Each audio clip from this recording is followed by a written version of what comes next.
Okay, so the next presentation it follows on from neuroscience, but I want to talk more about research and the teacher. So what I want to do is, I want you to have a look at these 4 statements. First one is, we only use 10% of our brains. Second one is, different people have different learning styles. Third one is, eating oily fish boosts intelligence.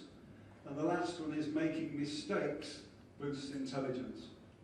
Okay, which of these statements is true? Which of these is true?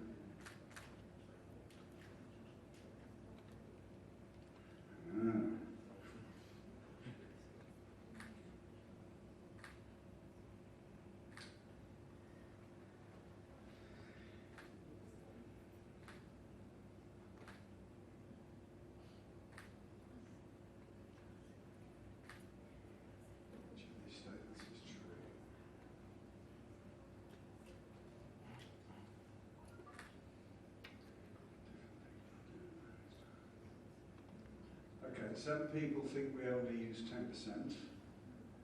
17 people think that different people have different learning styles. 1 person thinks eating oily fish boosts intelligence. And 9 people think that making mistakes boosts intelligence. Okay. Is that everybody? A few more? So most people think that different people have different learning styles. Okay? I'm going to answer this during the presentation. This presentation and the final presentation.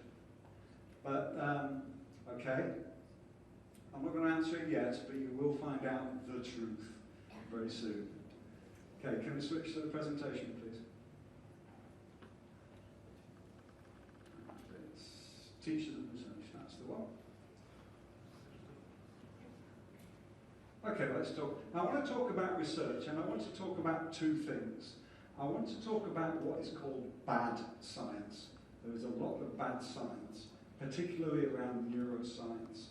And if you're a teacher and you're looking for science and research to help you in the classroom, it's really helpful to understand what bad science looks like and what good science looks like and how to avoid bad science. But also I want to talk about things that you can do, or that teachers can do in the classroom as part of their own research that is very, very helpful. So let's talk about these are called neuromyths. These are theories of the brain that are wrong. And the first one is that we only use 10% of our brain. This is a very common belief. Nobody knows where it starts. Doctors, gets worse with age. When you're 18, your brain is the most powerful thing, but after 18, every day, millions of brain cells die. You get stupider, you get stupider. Every time you sneeze, 1 million brain cells die, until by the time you get to 61, then you are a complete idiot.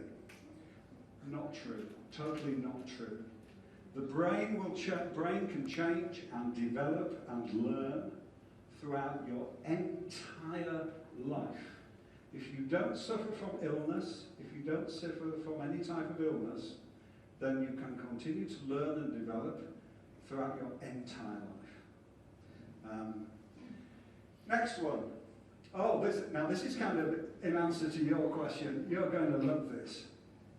In the 1840s, men, funnily enough, men said, men have bigger brains, therefore they're obviously more intelligent than women. Men do have slightly bigger brains than women because we tend to be bigger. There's a problem with this argument, because elephants have bigger brains than anything, and they're not particularly intelligent. So it's like, oh, okay. So size and intelligence are not linked. So in the 1860s, they started to study the brain more closely. And men said, we know that this part of the brain is used for logic and reason and science. And this part of the brain is used for things like novel reading and emotions and cake and kittens. Therefore, men obviously use this part of the brain, and women use this part of the brain. Then 10 years later, they actually discovered they got it completely wrong. It was actually the other way round. Men said, this part of the brain is used for intelligence and science and reason. And this part of the brain is used for babies and kittens and girly things. Therefore, men obviously use this part of the brain, and women use this part of the brain. Complete rubbish. Complete rubbish. It's just basically men trying to constantly prove they're cleverer than women, and they just change the science to fit their preconceptions. This kind of addresses your question. Have you heard of this? Men are from Mars, women are from Venus? Yeah. The classic one is map reading. All right. Now I'm going to ask you a personal question to the women. Which of you don't think you can read maps particularly well? Is there anybody here as a woman who doesn't think that they can read maps that well?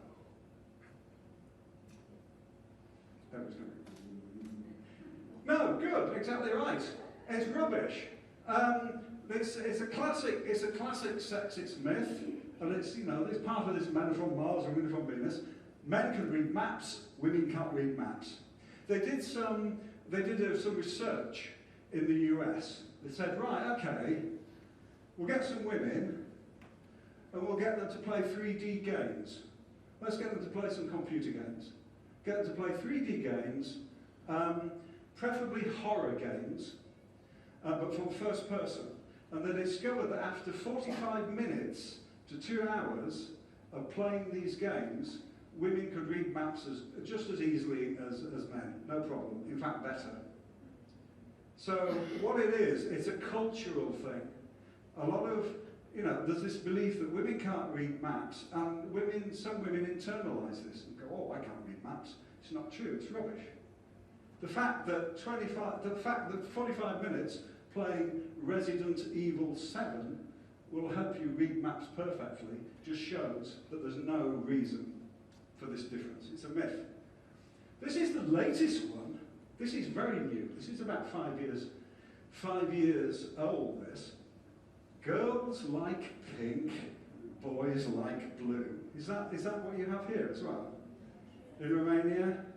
Yeah? Funnily enough, 200 years ago, it was the other way around. You dressed girls in blue and you dressed boys in pink. It's only recent. But some men have said there is a scientific reason for this. Men prefer blue because it's like the sky, and they go out hunting with spears, and they throw their spears into the blue sky. That's why they like blue. But women look after babies. Babies are pink. And they also look for berries and fruit. And quite a bit of that is pink. Therefore, there's a scientific reason why girls like pink and boys like blue. Rubbish. Complete rubbish. But it's a perfect example of cultural prejudice pretending to be science. And you get a lot of this. And it's becoming more common. And there's very specific social and historical reasons why you're getting more of this kind of nonsense at the moment. But please, so there's no, in answer to your question, there is no fundamental difference between men and women's brains. Any differences that are there are cultural. They are learned, they're not innate. Okay. Left brain is logical, right brain creative. You heard of this? Yeah. This was popular in the 1970s, the idea that this part of the brain deals with logic and numbers and language. This part of the brain is dance and music and colour. Again, it's not true. Different parts of the brain do different things. It's more complicated than this. Fish oil improves cognition. I think we had one person who thought that. I mean, I like oily fish. No, it doesn't. There was a time when I think lots of parents were forcing their children to eat oily fish. It's like, eat oily fish! Thankfully, it's proved to be wrong, and so the kids can go back to eating toast or muesli. Learning styles. Now, this is controversial, all right? The idea of learning styles is that different people learn in different ways. Some people learn by listening, some people learn by looking, some people learn by physically moving. Very popular, very common. This is the history of the theory of learning styles. In 1983, Howard Gardner writes Frames of Mind, the Theory of Multiple Intelligence, in which he talks about different learning styles. 10 years later, Sternberg, a researcher, having done his research, says there is no evidence that this is true. Then it gets interesting. 2000, Howard Gardner himself says there is little evidence that my theory is true. And so it goes on. 2004, no validating studies. 2009, Association for Psychological Science, there is no evidence. 2015, Cuevas, no adequate evidence. There is no evidence that learning styles exist. In truth, when we learn by using all of our senses. We tend to be vision dominant for biological reasons, but we learn using all our senses. This idea that you learn by listening, you learn by looking, you learn by doing, it's a myth. And yet I still see there's people talking about this at conferences. Why does this happen? Why do these ideas continue? I'll give you an example. I'll give you an example of how this happens. This is Dr. John. Dr. John has a brilliant brain theory. He's a scientist. What does Dr. John do? He publishes his research in a journal. And then what happens is that all the other scientists in the world who are studying the same field read his paper and say, oh, this looks interesting. We're going to try and see what happens. So what they do is they test his findings. Scientists all around the world do the same experiment to see if it works. And obviously, Dr. John has done it with 1,000 students, but they're doing it with hundreds of thousands of students all around the world. And after a year, they come back and go, ta-da, refuted. Dr. John's theory is wrong. It's not true. Now, but what happens for the teacher in the classroom who might be interested in Dr. John's theory? Well, this is Dr. John's theory, which he published in 1968. Do you eat lard? Do you have lard? Do you know what lard is? You use it for cooking. It's horrible stuff. It's like butter, but worse. Okay. Dr. John's theory was that if you give rats lard, they will navigate up through a maze faster. So giving rats lard makes them more intelligent. Now, what happens is, we have the British Lard Marketing Board. And the British Lard Marketing Board, their job is to sell lard to mothers and fathers. And they hear this and they go, oh great, everybody hates lard, but we can use this to sell lard to parents. So they start a campaign. Clever babies eat lard. 1975. So like the fish oil, all the parents are forcing their children to eat lard. 1976, what happens then is that all the scientists around the world have tested Dr. John's theory and have decided it's completely wrong. No connection, no effect. Lard does not impact intelligence. Or does the British Lard Marketing Board? Does the British Lard Marketing Board say, sorry, we made a mistake? You know, if you're buying lard because you think it will make your kids clever, you're making a mistake. Do they say that? No. They keep selling lard. Pass exams with smart lard. Gwyneth Paltrow gets in on the act. 2018, YouTube influencers. Cosmic lard for wellness and balance. Because what has happened, and this happens all the time, the theory appears, and then it's refuted. But this is interesting. So this appears in the newspapers, this appears in the popular press, and is promoted. When it's shown to be wrong, that information never gets down to the classroom. That does not get down to the classroom.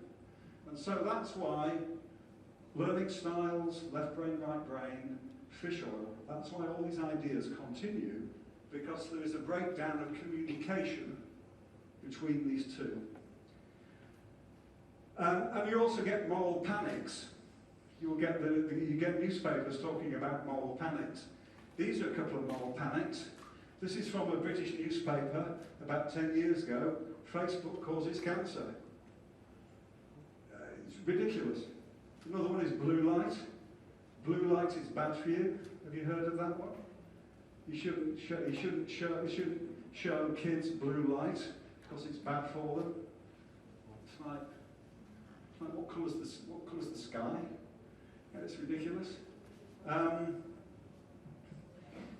The other thing that makes it difficult is you get companies. You will get company scientists. They're not scientists, they're marketing people, but they pretend to be scientists. Our scientists have discovered that Thargalon B plays an essential role in education. Our products contain more Thargalon B than any other leading brand. And that's because it doesn't exist. They just made it up. It's not a real thing. But this is just company marketers trying to promote something. This is a very good example. This is a brilliant example of bad science. This was very popular in the UK, and I think also in the US. Have you heard of the Brain Gym? The Brain Gym? It was an organisation that said that certain exercises boosted intelligence. One of the exercises was doing this. Okay? If you did that, the blood went to the front of your brain and made you more intelligent. That is why heavy metal fans are so intelligent, because they're doing this all the time. This is an example of one of the things that it would, forgive me, because this is quite a complex sentence. Hookups shift electrical energy from, that's hookups, that's doing this. You get your thumbs and you press your collarbone. Okay? If you do that, it makes you more intelligent. Hookups shift electrical energy from the survival centres in the hindbrain to the reasoning centres in the midbrain. It's nonsense. It's complete nonsense. One of the things they say is, if you press your tongue against the roof of your mouth, you stimulate the brain, and it makes you more intelligent. Right, between your tongue and your brain, there is 2 centimetres of solid bone. If you can stimulate your brain with your tongue, you need to go now to the hospital emergency department, because there's something seriously wrong with you. But what you have to look at is this is what we call a word salad. It sounds scientific. It sounds scientific. It's got science words in it, like survival centres in the hindbrain, limbic system, frontal lobes, but it means nothing. It's what we call a word salad. It's designed to sound scientific, but it has no basis in science. And they were charging principals $870 to come and do this in a school. This makes me really angry, actually, but there are a lot of people like this. They're pretending to be science, but it's not science. All of these ideas are what we call pseudoscience. And there's some ways that you can recognize whether it's authentic or not. It sounds like science. They use scientific words that don't really mean anything. It tends to exaggerate, so you'll get people saying, do this and your kids will be geniuses. It exaggerates effects. It's 100% confident, yes, our method totally works. It's the best method in the universe. It will dismiss refutation. So, if you do this, and then you do not pass, if you fail your test, that means you're not doing this properly. Okay, it's not that this is a stupid thing to do, but it's actually because you're not doing it right. And the other thing is, and this is what we have to be careful about, it will move around the world. So they start in England, charging $870 to principals, and then everybody goes, hang on, this is rubbish. And so they leave England, and usually they go to the Middle East, or they go to the Far East, but they move around to avoid, you know, people finding out. That's pseudoscience. So what about actual research? What can we do as educators? There is a problem when you're trying to do research in the classroom, and it's all down to how you do research. If you're doing research, you need all of these things. What that means is, if I'm going to do research in my school to see whether this thing, this piece of technology, will improve scores, this is what I have to do. I have to get two classes that are exactly the same. Same age, same level of learning, same mix of boys and girls, same age, same number of students. You have one class has the thing, and this class is the control group. So you do your research, and the idea is that after one semester, if these kids are doing better than this kid, then you know it's because of the widget. That's theoretical, that's how you do research. But this is the first problem. So your principal, you're doing this. You've got two classes, you've got a control group, class A, and then you've got the experimental group, class B, with the new technology. This is the first thing that happens. If you're a principal, you recognise this. A week after you start, angry parents on the telephone. Why hasn't my child been given a widget like her friend in class B? This isn't fair. I want my child to have the same benefit. That's your first problem. The second problem is, you run this for a semester, and then you test the kids for outcomes. You test to see what's happened. And so this is one of the kids in class B. She's been using a widget, she's doing a test.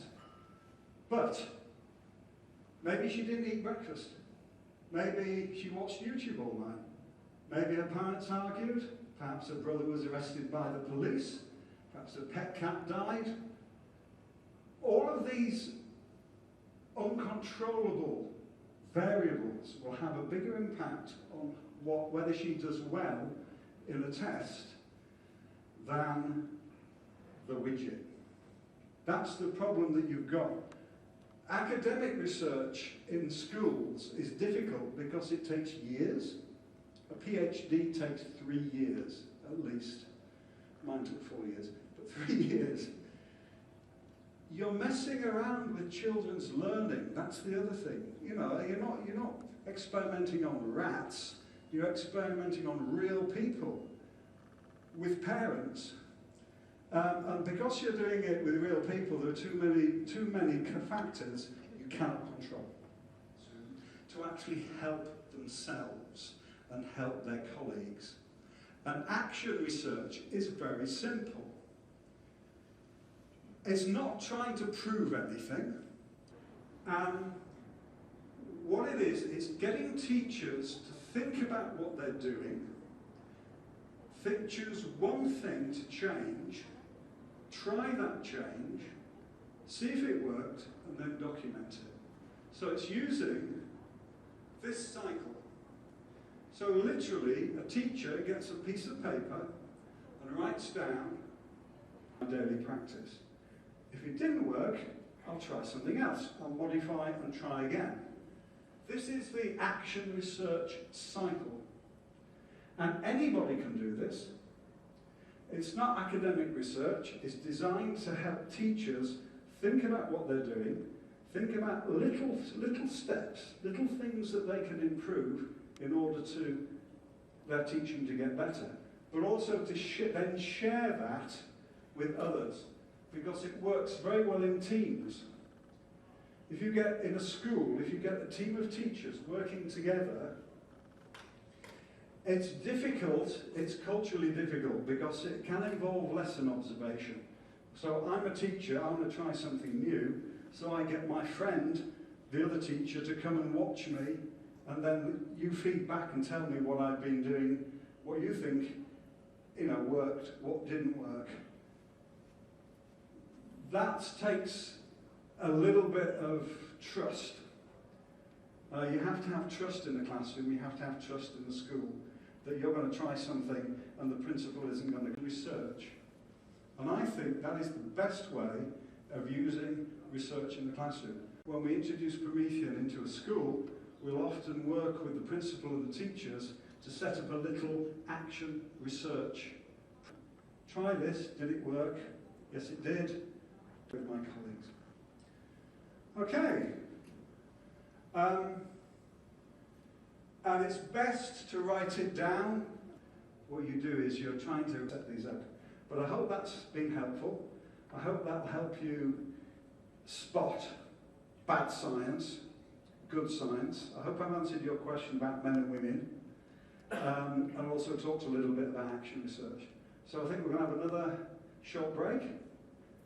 Yeah, have another short break, another coffee, another comfort break. So thank you very much.